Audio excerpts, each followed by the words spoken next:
Baik, perkenalkan saya Sinta dari kelas 3A2. Di sini saya akan mempresentasikan jaringan epitel. Apa sih jaringan epitel itu? Jadi, jaringan epitel merupakan jaringan yang terdiri atas sel yang tersusun rapat dan hanya terdapat sedikit zat perekat antar selnya. Epitel merupakan lapisan yang berfungsi untuk membatasi atau menutupi permukaan serta merupakan suatu massa sel pada suatu kelenjar.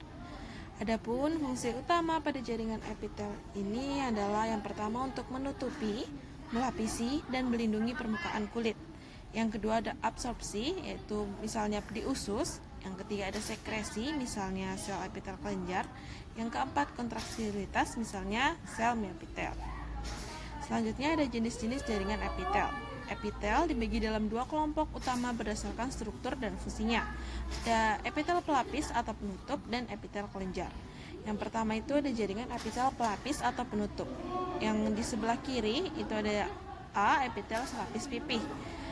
Yang B ada epitel selapis kubis. Dapat dilihat struktur-strukturnya dari gambar. Ini merupakan contoh epitel selapis pipis. Dapat dilihat bentuknya yang tipis, dan yang kedua itu ada epitel selapis kubis yang bentuknya seperti kubus. Yang C ada epitel selapis silindris, yang berupa epitel selapis silindris tidak bersilia berfungsi melapisi uterus atau rahim, tuba uterina atau bulu rahim, ductus efferent, testis, bronkus kecil, intrapolimer, dan kanalis centralis de medulla spinalis. Yang D ada epitel bertingkat. Sel epitel bertingkat terlihat dalam bentuk lapisan, tetapi ujung basal sel semuanya menempel pada membran basal yang seringkali tebal di epitel tersebut. Dapat dilihat epitel bertingkat ini dia bentuknya jadi bertingkat-tingkat gitu, susunan dan dia bentuknya kubis. Setelah itu ada epitel silindris juga bentuknya bertingkat, namun hanya 2 tingkat. Yang epitel bertingkat ini dia bentuknya bertingkat-tingkat. Selanjutnya ada jaringan epitel kelenjar.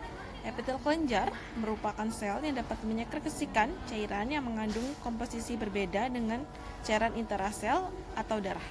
Berdasarkan jumlah selnya, jaringan epitel di kelenjar dibagi menjadi 2. Yang pertama itu kelenjar uniseluler, yang kedua ada kelenjar multiseluler.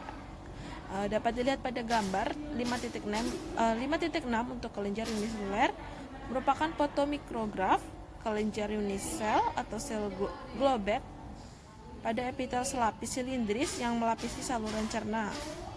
Pada B, kelenjar multiseluler, yaitu gambar 5.7, pembentukan kelenjar epitel yang melapisi kulit, alat absorpsi, dan alat sekresi.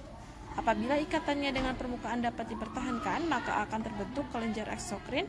Namun apabila ikatannya tidak dapat dipertahankan, maka akan terbentuk kelenjar endokrin. Selanjutnya ada pembaruan sel epitel.